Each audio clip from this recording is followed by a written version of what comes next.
Let's talk about where the word runaway actually came from, because that history matters when we use that label on children today. The word runaway has a long history. It didn't begin with children. It actually goes back more than 500 years. In the early 1500s, the phrase was formed by combining the words run and away. It evolved into a single word, runaway.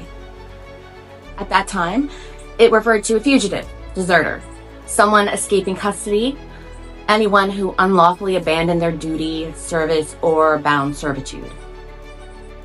Then by the early 1600s, the word expanded and was used to describe animals, especially out-of-control runaway horses.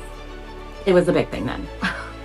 Still, in the 17th century, runaway was commonly used for people fleeing authority, obligation, or control. It appeared in legal records and public notices describing apprentices abandoning contracts, sailors deserting ships, spouses leaving marriages or homes. At its core, the word carried the idea of someone or something escaping.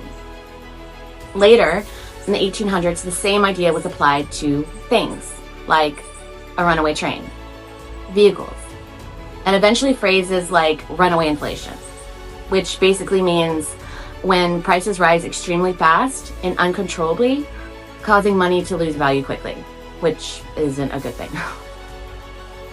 Also in the 1800s, the term became heavily associated with slavery through runaway slave advertisements. Runaway slave ads appeared in newspapers describing enslaved people who escaped captivity.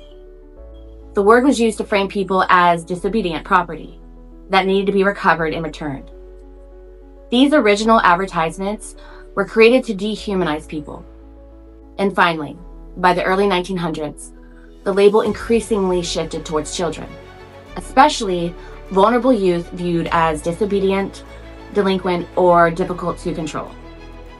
That's where we'll pick up next week, exploring how the label evolved in the 1900s and why it still impacts children today.